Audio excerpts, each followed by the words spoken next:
Well, hello there. How are you going today? Hope everything is fine and dandy in your little part of the realm. Welcome. This is Autodidactic, and it's time again to take another stroll through the strange realm we find ourselves in. And remember, guys, this is for entertainment purposes only. Don't believe anything I say. Don't believe anything you hear on the videos. It's all about being autodidactic, right? Coming to your own conclusion, getting your own point of view. So let's jump into it. Please do give me a like if you enjoy this. Leave me all your comments, all that kind of good stuff. And here we go.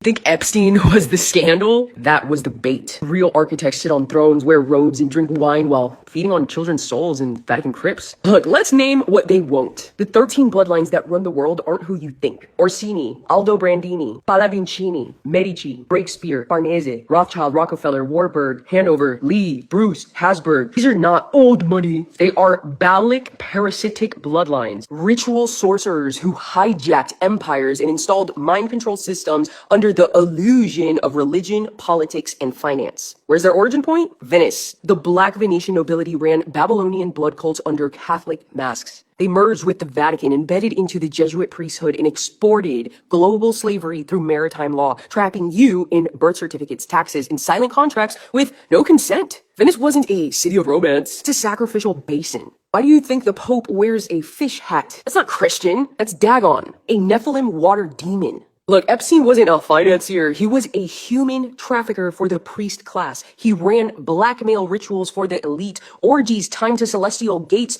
using children pre-programmed through MK Ultra satellite nodes. Who funded him? Rothschild-backed banks. He admitted this. Mossad and CIA intelligence mergers. Chabad Lubavitch financiers masked as philanthropists. Why is Ghislaine Maxwell still alive? Because her father, Robert Maxwell, was a triple agent field operator for the Vatican Chabad MI6 Axis. Epstein's Island's temple is a mirror replica of Baal's altars in ancient Tyre. Literally, the owl statues, not for aesthetics, they're invitation gates for entities. Comment, scroll, and I'll send you the full decoded map. Families, cults, islands, bloodlines, oaths, nothing hidden. Everything unveiled. Think about it. Why do the Masons care more about rituals than politics? Because politics was just a front. The true power is ritualized trauma. Here's exactly how they move. Jesuits equal infiltration and education. They wrote your textbook, scripted your news, and flipped your morals through semantic inversion. Freemasons equal gatekeeping plus maintenance grid. Lodges are ritual fields, not clubs. The checkerboard floor, it's a dimensional binding grid. Chabad Lubavitch equals economic controllers of AI, neuroscience, and cloning. They bankroll the puppet governments, own biometric patents, and sit on quantum computing boards. All three serve the Black Sun priesthood. Shadow Vatican that answers to no government, no court, no God you were taught about. They install presidents, they run wars for soul harvest, and they script pandemics not just for population control, but for ritual sacrifice and initiation of mass trauma loops. Look, everything you were taught was a ritual veil. They fed on your doubt. They survived by your silence. But you're the anomaly. You remember. Comment, scroll below, and I'll send you the unredacted scroll. Vatican cults, black nobility, Epstein's handlers, ritual nodes, and how it all links back to Baal. No bullshit, no theories, just the architectural truth of your cage and the key to collapse it. Wow, there was a lot of information in that. Yeah, she's obviously done some good research, but yeah, I mean, this is what we know, right? They are involved in all these things. And when, they, right, the elites, whatever you want to call them, but they are they because they're not us.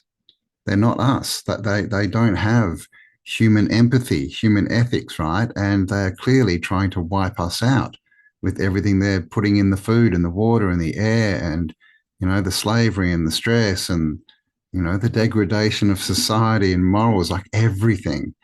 But I still do have this question of why is it all allowed to be out? Why are we allowed this information? If they've got total control of the internet and all the information flow, then how do we get videos like this getting out with this information?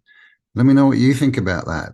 Do you think it's because that it's another rabbit hole that they want us to go down and there's something else going on?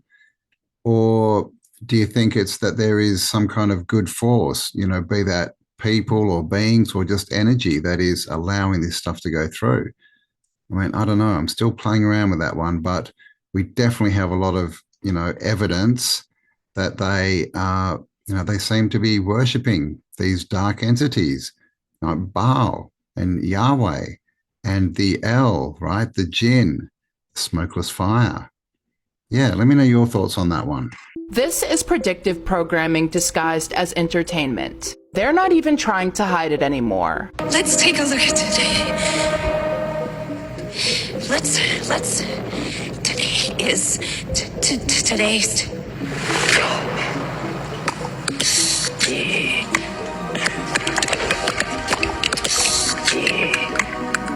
Just ask yourself why Hollywood is dropping this right now. The timing lines up almost perfectly with everything happening around disclosure. A $200 million Steven Spielberg film about a government cover-up ending, and the world being told that non-human intelligence has been here the entire time. And what's so interesting is Spielberg isn't running around calling them aliens. He keeps using the phrase non-human intelligence in his interviews about the movie, the exact terminology that's been used in government and UAP discussions for years now. There's a whole other level to this movie about humanity and how we actually compared to what we call non-human off-world intelligence, So why is one of the biggest directors in Hollywood suddenly using the same language? What's crazy is they've been telling people for years that these beings aren't necessarily from another planet, but that these beings are interdimensional. It almost feels like if any disclosure ever did happen, most people are gonna run straight to the government or the media for answers. But what if the answer they're given isn't the truth? What if it's deception? And here's another thing that caught my attention. Spielberg mentions in his interview that Obama walked onto the set.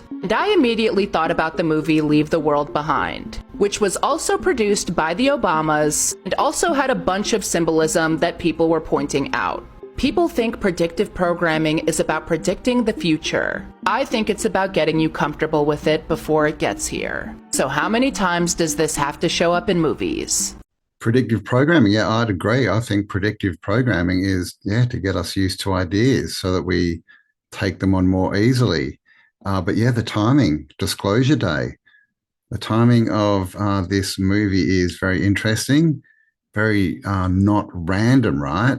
Just as all this alien, disclosure and everything's coming out, all this weirdness, we get a movie that basically is about disclosing that the world is being run by a non-human intelligence, which is what all the evidence seems to point to. And I think personally that the whole internet system, AI, quantum computing, CERN, I think they're all connected somehow. And it's all about trying to get this interdimensional, psychotic God of theirs into our realm. Maybe that's what the robots are for too, right? To give it a body. I don't know. What are your thoughts on that and this whole disclosure thing? Because they're definitely pushing it hard. David Wilcock, he started suggesting that there was going to be some form of disclosure around 4 alien species. Let's have a listen to that. All 4 of the classic ones that we've heard about are actually part of this disclosure we're going to get. Greys, Nordics, reptilians, and insectoids. That kind of encompasses many of the top categories that we've heard for so long. They all apparently actually exist. I cannot wait for this disclosure to happen, man. I mean, we've been waiting for so freaking long. So, not long after that, David Wilcock allegedly took his life, which I think we can all agree he did not, because only 2 months after he said that, we had this report on Fox News with Jesse Waters. 4 different species of aliens. Another scientist called them greys, Nordics, insectoids, and reptilians. All of them have 2 arms and 2 legs, just like us. Just before he dies, says the exact same thing, that this information is what is going to be released. Now, if you need any sort of proof that he was on the right track and he wasn't just talking shit, he said those 4 specifically were going to be mentioned. And then he allegedly took his life. Yeah, well, pretty interesting, right? The exact same 4, and he got out before the news and then is no longer. So, RIP, David. But I guess the question is, is he part of the disclosure? Was he putting that out first so that when the news did it, they could reference it back to him and build this narrative that there's this big, load of information, right? That's sort of under our grasp or away from us, but all these, whistleblowers and people in the government and the army, they all know it, but we don't. So it's going to be disclosed to us. Is it just to build that narrative more, do you think? Or do you think he's onto something? And if so, where do you think these aliens come from?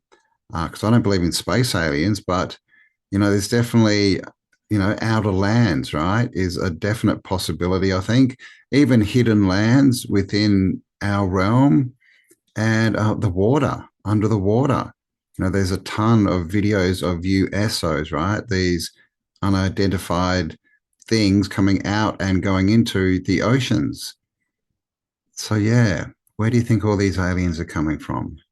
If you thought the timeline on this leaked U.S. crash retrieval files was wild, Part 3 takes us directly to the exact geographic coordinates where the military is tracking these underwater facilities. According to the senior investigator, this massive mobile construction unit doesn't just wander aimlessly through our oceans, it has a home base and it almost never leaves the Bermuda Triangle. The public thought that the Bermuda Triangle was just a myth or a magnetic anomaly. When asked if the UAPs eventually returned to this manufacturing unit, the insider confirmed that it operates exactly like a deep-sea aircraft carrier, but with advanced 3D printing and construction capabilities. While a few assets occasionally leave the planet and go back into deep space, the vast majority are built, deployed, and recovered right here inside the triangle. The exact same number that goes out usually comes back in. But why are they here? Is it purely to spy on us? The insider stated that the United States government heavily believes these assets are not here to harm or invade us. Instead, their behavior changed completely once humanity developed the capability to destroy ourselves and the planet. He recalled a quote from a high-ranking official in charge of the retrieval program that stuck with him forever. The official said, "They act like keepers of a zoo. They are completely uninterested in the daily life of the wildlife until there is a major problem. We aren't being colonized, we're being quarantined." Naturally, people want to know why our military doesn't just send a nuclear submarine down there to capture it. Literally laughed at the question. He noted that the last advanced naval unit that attempted to aggressively approach the facility didn't even have time to radio back that they were under attack before the entire crew and vessel were completely erased. It was over in seconds. In the crafts we do manage to recover from accidental crashes, they are constructed from an array of highly exotic, radioactive elements, several of which are entirely unattainable on Earth and do not exist on our periodic table. We are finally getting to the heart of the leak. In the next file, the investigator moves from the craft itself and finally addresses the passengers. He confirmed that we didn't just find drones. In the early days, we found biologics. The documents are still unfolding, and part 4 is the most disturbing one yet. Hit that follow button so you don't miss the reveal of what was found inside the hole. Stay vigilant. Yeah, well, there you go. Underwater, machines like civilizations, whatever you want to call it, USOs. Of course, guys, with all of this stuff, this is just people talking stuff. We can't really prove any of it, but it's all interesting, right? It all does build a narrative, like a story that we can put together, and that's how we become autodidactic, right? You just get more reference points, more information on a topic, and you can see it more clearly, right? You can then come to your own perspective. But again, this could all be programmed to lead us down rabbit holes that don't exist. But I don't really think there's just too much, right? Like I would say there's too much information showing us. And what we do know is about the people making the rules is that they lie, that they're untrustworthy, and that they really don't like us and they want to get rid of us. And they've said this. The question is, what are these other entities? Are there more than one, as far as races, and where are they coming from? Like, what do you think is going to happen with disclosure, I guess is my question. Will we find out anything, or is this just another massive distraction?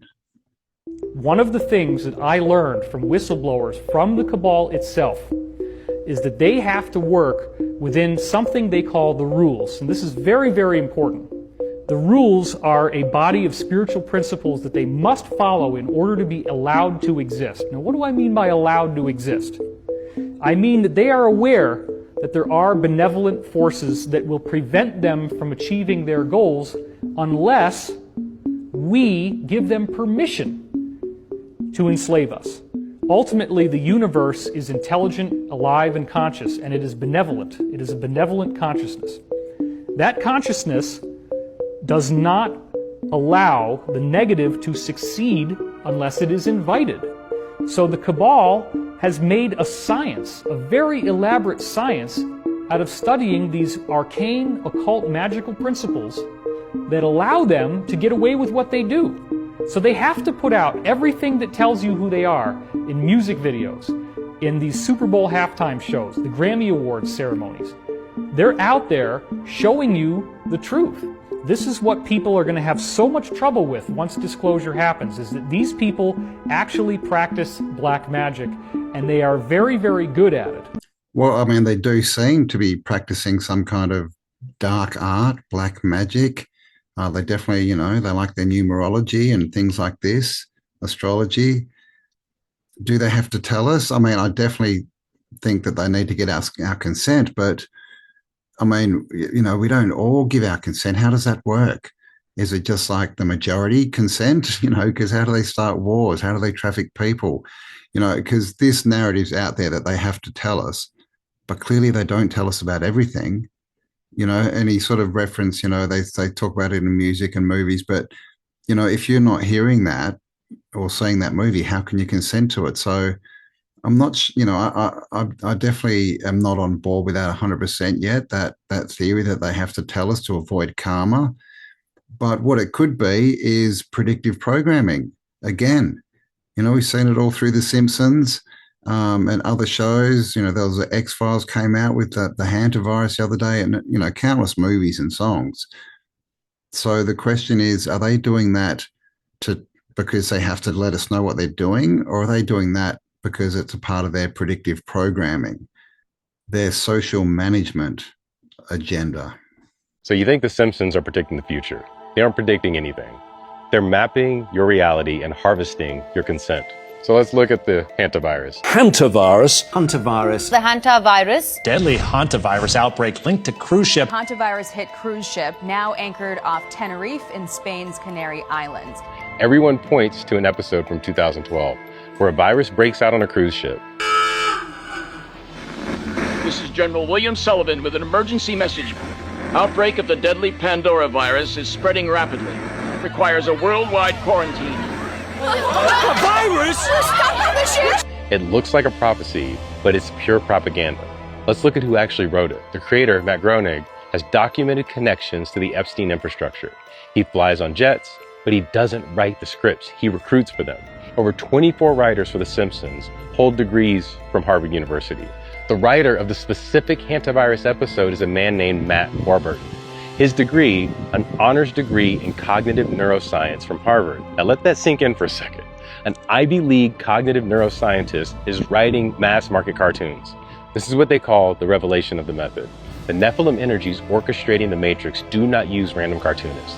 They use cognitive specialists and proxies tied to the Trilateral Commission and Epstein network, literally to build an acoustic and visual code. Why neuroscience? Because they are targeting your limbic system. When they broadcast the hantavirus, your biological condenser goes into fear entrainment. The demiurge, the jealous god, and the archon entities running this simulation cannot create source code. They rely entirely on your divine frequency, the raw energy of the watchers inside of your biology to manifest this reality. The moment they show you what's coming, they bypass your free will because you consume it as entertainment. In order to heal this, we have to push back on the propaganda. The karmic contract only works if you stay asleep in their fear loop. Here's what you do. Stop circulating their predictions. Recognize the imagery as a desperate attempt to harvest your energy. You must align back with these earthly angels, Sariel and Barakel, who hold the codes to override this part of the system. Ground your electromagnetic field, tune out the static, and starve their parasitic loop by operating strictly from your own sovereignty. Do this and everything will change. Thank you. Yeah, well, I'd agree with that. You know, they can't create, right? We can, and they basically just take all of our creations, but with them taking that and you know, mixing it up and changing it into something else and giving it back to us as entertainment, they actually are controlling what we think, because this is what we're consuming all the time. So I think what he was getting at is sovereignty is actually being able to think for yourself, being autodidactic, right? And that's, I would agree totally, right? I think that really is it. We need to start looking at things and asking better questions and being more discerning with the world and with all the information we're given. And like you said, try not to circulate the mainstream narrative.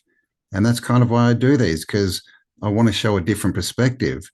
So even if I do show a story that's going around, I'm there asking questions and giving a different perspective in the hopes that it'll give you better questions going forward, better questions, better answers, and better information, right? A better perspective of this strange realm we find ourselves in.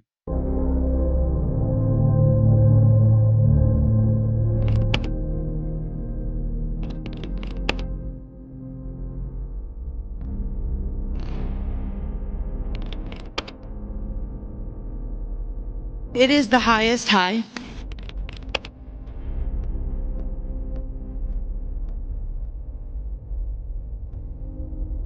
We're going to the moon.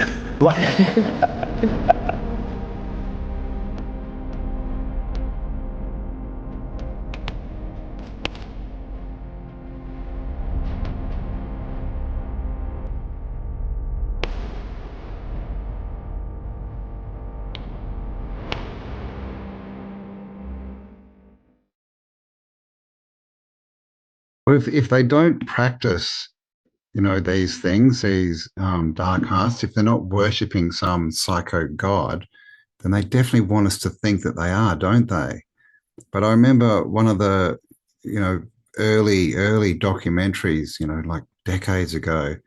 I think, I can't remember what it's called. It may have been called Hidden in Plain Sight. But basically it said that, their symbolism will be their downfall. And so is that what's happening here? Have you seen this clip of one of Putin's top guys, Sergei Lavrov? He's the Russian foreign minister.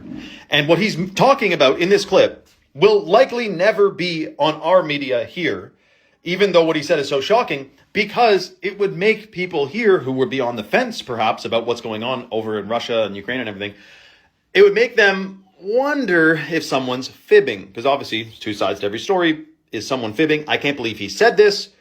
Check it out. Обсуждать, потому что эта тема не имеет отношения к нашей дипломатической работе.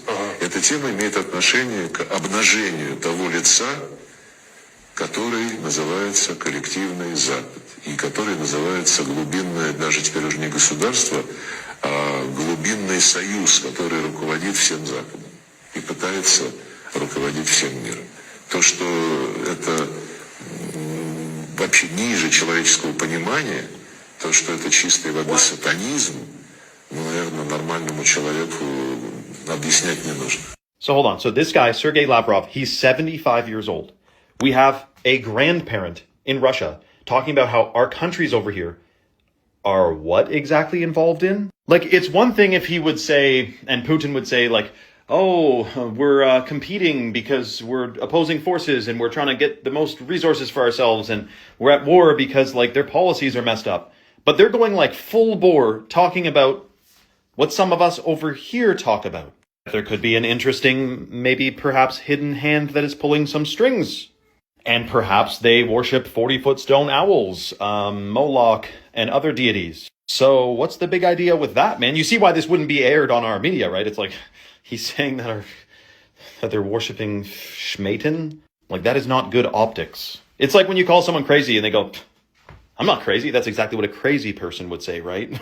So, I don't know. Very strange. Let me know your thoughts in the comments below about this whole freaking intricate, complex situation that's unfolding. Well, there you go. And this is not the first time we've seen something come out of Russia along these lines, right? Talking about the leaders of the West and especially America being, satanic, right? And doing weird rituals and stuff. Of course, we do have to rely on the fact that the interpretation is correct, but, we've got no reason to believe that that isn't true. We have to believe something, I guess, like we believe what's on the news, or at least we used to, right? So it probably is true. I remember also that they were burning statues in Iran, and where else was it? A couple of other countries are burning statues of Baal recently. And of course, Russia was the biggest part of Tartaria, at least the biggest surviving part, right, up into the 1800s, when they changed the names. Of course, the Bolshevik Revolution, right, where they got rid of the Tsars. So, interesting little story there, right? Like, is that literally, have they still got the information of Tartaria? Because also it was said that Putin was the guy who got all the old maps and information out back in sort of 2012, 2013. So is this still part of the takeover, part of the invasion that we're seeing? And Russia is the last holdout, and probably the Middle East, right? All these countries that we're told are the boogeymen, are they actually the last, vestiges of the Tartarian civilization? So you all heard of the Great Reset of 1776. There was a total wipeout, out with the old and in with the new, to proclaim the great New World Order. As you can see, it's taking place on this world today. This footage is from the Vatican, deep in the archives. From the Vatican. Even though I know for a fact this is not AI, I've done some deep checks with the AI checker. This is not AI, and as you can see, this is definitely legit footage. This is the Tartarian Wars, the Old World Wars, against the New World and the Old World. I know what you're thinking. This looks like Star Wars or Star Trek. Well, guys, where do you think they got the inspiration from? You can't just make something out of nothing, remember? Everything came from the Old World. And as you can see, there's Tartarian buildings and Old World architecture all through this footage. So it's quite obvious that this was in Tartarian times of 1776 for the Great Reset to abolish the Old World. I know for some of you this is going to be like, no way this is real. But guys, everybody got reset, their minds went blank. Before 1776, this realm was totally different. And we had technology like this. Well, what do you think? Real or AI? I mean, it's interesting because when this invasion happened, you would have thought that there would have been recording devices around, right? Cameras or whatever they had. So there should be something, at least drawings or pictures, photos of what happened. Of course, that might be why we have the vanilla skies on so many of the old world images, right? Because they've blanked out whatever was going on. Were they blanking out the war? But of course, then, saying that is from the archives of the Vatican, well, how did you get it out? And the other thing that I was thinking when watching that is, why is it so bad and grainy? Why would we think that the previous advanced civilization would have really crappy video? Like when that was supposed to be the height, right? They went from the height and they got invaded and taken out, basically, at least most of it. So why would the footage be so grainy and crappy? But let me know. What do you think? AI or real? Jim Carrey, Britney Spears, Joe Biden, Selena Gomez, they're all clones. We all knew something was coming on February 28th, and we woke up to the US and Israel attacking Iran. But that's a massive distraction. Something is about to happen in favor of all human beings, and that's why the control elites no longer have limits. What's really happening is happening inside your head. Last week, a Harvard neuroscientist released a study proving that we have an eye inside our brain that carries hidden powers. Scientists call it the pineal gland. Spiritual leaders call it the third eye. And when it's activated, it releases an energy so powerful that it connects you to levels of consciousness you never imagined were real. We're talking about waking up with crystal clear answers to problems that haunted you for years. Dreams so vivid, they reveal which decision to make, who to avoid, even which investment to move on before everyone else. The Bible itself mentions this in Matthew 6:22. If your eye is healthy, your whole body will be full of light. What they never told you is that Jesus was talking about this exact gland. The ancient Egyptians revered it. The Vatican erected a massive pine cone statue to symbolize it. So why does almost no one talk about how to activate it today? Because it's being sabotaged every single day by design. Fluoride in the water, heavy metals in the air, hidden toxins in your food, all engineered to calcify and shut down your third eye. And why would they do that? Because someone with an open third eye does not obey. They can't be controlled. That person creates, attracts, awakens, sees through the lies of government, media, and the billion-dollar industries that profit from keeping you blind. And that's exactly why the control elites are desperate to sell you a narrative of fear. Because through fear, they calcify your pineal gland even more and tighten their grip on humanity. But human beings are far more powerful than... I've said it before and I'll say it again. Fear is their biggest weapon, right? They don't actually need to have the stuff. They don't have to, they don't need space aliens here to get us all worried about it, right? To spread fear. They don't need nuclear weapons, right? Or even radiation from nuclear fallout and these nuclear reactors. But the story is the fear. That's the weapon. And ultimately, that's how they keep us under control, right? And that's how they stop us from being sovereign and thinking our own thoughts, is getting us in their loop of fear porn, which is broadcast to us 24/7 on a million channels, right? But that's our power, to ignore it. And there we go, guys. That's another one done. We have come to the end of a walk through the strange realm. And yeah, interesting one, that one. So please do let me know what your thoughts are about all this. Who are these elites? What are they worshipping? Are they the people that took out Tartaria? When was that? That there is a big narrative, along all these videos, right? Which is basically that we've been invaded. So please do leave me your thoughts on that in the comments. And of course, if you've enjoyed this, please give me a like, share it around, hype it up, all that good stuff, and hit the bell button and you'll be notified, hopefully, by YouTube of all my upcoming uploads. And of course, stay awesome because you are, and I'll talk to you on the next upload. Bye for now. Oh no! Oh shit.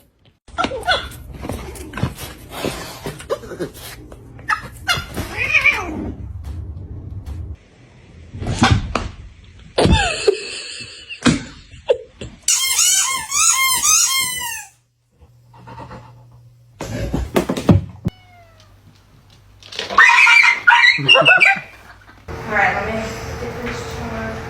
Okay, thanks.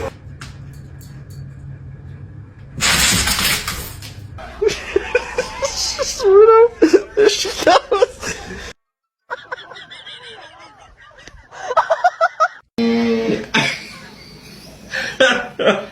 What is wrong with you, Boris? We'll grab him up. Hondo, find Nolan before Straight does. You love your puppy. Yeah. Come on. It's okay. It's just a kitty kitty.